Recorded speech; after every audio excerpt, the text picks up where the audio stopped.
Assalamualaikum warahmatullahi wabarakatuh.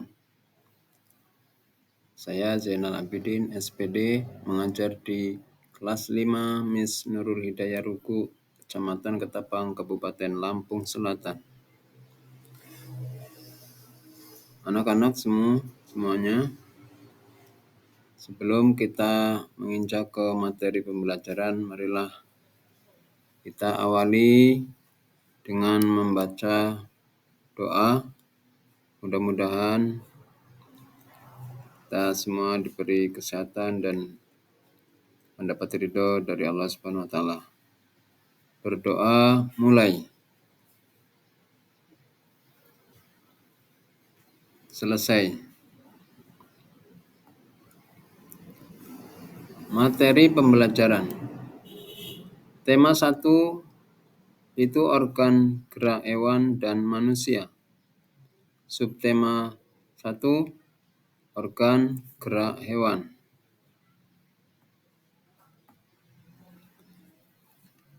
Adapun tujuan pembelajaran hari ini yaitu yang pertama, mengidentifikasi berbagai organ gerak pada hewan, kemudian menjelaskan fungsi organ gerak pada hewan,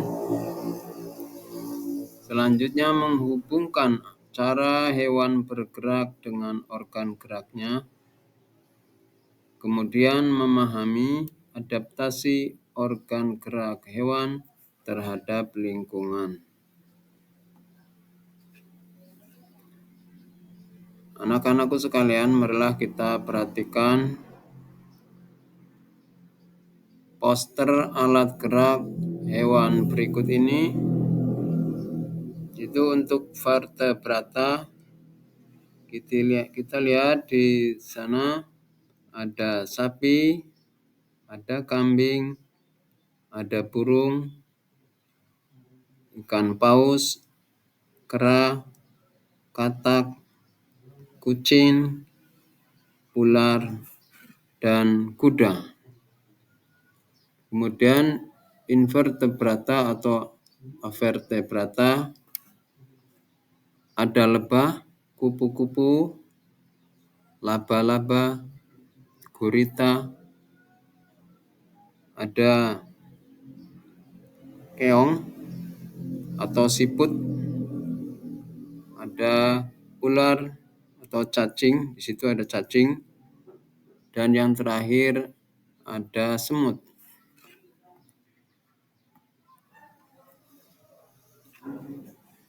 Kemudian pengertian dari organ gerak adalah bagian tubuh yang digunakan makhluk hidup untuk berpindah tempat atau bergerak. Pada hewan, organ gerak berfungsi untuk mencari makan, menghindari bahaya, dan berinteraksi dengan lingkungan. Kemudian jenis-jenis organ gerak pada hewan. 1. Jenis hewan darat. Organ geraknya adalah kaki. Contohnya kucing, kuda, kelinci, dan lain-lain. Kedua, jenis hewan air. Organ geraknya adalah sirip. Contohnya ikan dan lumba-lumba. Yang ketiga, jenis hewan udara. Organ geraknya adalah sayap, contohnya burung dan kelelawar. Dan yang keempat yaitu jenis hewan tak bertulang belakang. Organ geraknya adalah kaki atau tentakel, contohnya jenis serangga dan cumi-cumi. Cara hewan bergerak berdasarkan organ geraknya. Kesatu, hewan darat. Hewan yang hidup di darat menggunakan kaki sebagai organ geraknya. Cara bergeraknya bisa berjalan, berlari, melompat, atau merayap. Sebagai contoh, kuda berlari dengan keempat kakinya, kelinci melompat dengan kaki belakangnya. Kemudian jenis-jenis organ gerak pada hewan. 1. Jenis hewan darat. Organ geraknya adalah kaki. Contohnya kucing, kuda, kelinci, dan lain-lain. 2. Jenis hewan air. Organ geraknya adalah sirip. Contohnya ikan dan lumba-lumba. Yang ketiga, jenis hewan udara. Organ geraknya adalah sayap. Contohnya burung dan kelelawar. Keempat, jenis hewan tak bertulang belakang. Organ geraknya adalah kaki atau tentakel. Contohnya jenis serangga dan cumi-cumi. Yang ketiga, hewan udara. Hewan yang bisa terbang memiliki sayap yang ringan serta tulang berongga agar mudah terangkat oleh udara. Sebagai contohnya, burung elang mengepakkan sayapnya untuk terbang tinggi. Kelelawar menggunakan sayapnya yang berbentuk membran. Yang keempat, hewan tidak bertulang belakang atau invertebrata. Hewan ini memiliki berbagai cara untuk bergerak, seperti merayap, melompat, atau menggunakan tentakel. Contoh, cumi-cumi menggunakan tentakel untuk berenang, ulat bergerak dengan tubuhnya yang fleksibel.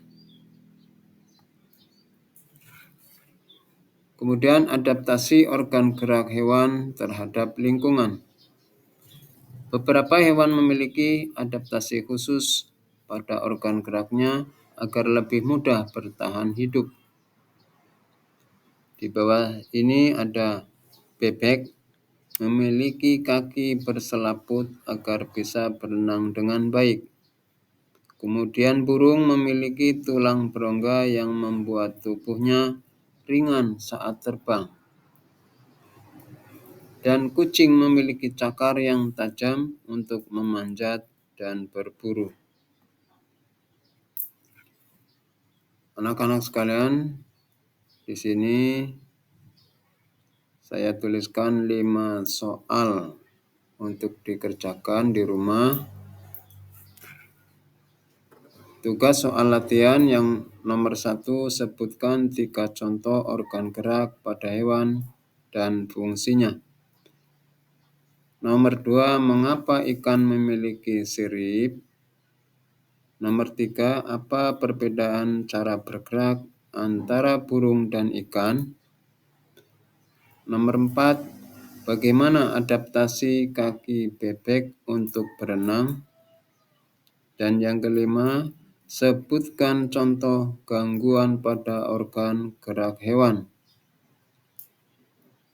Tolong dijawab soal tersebut dan bisa dikirim jawabannya lewat WhatsApp atau Japri.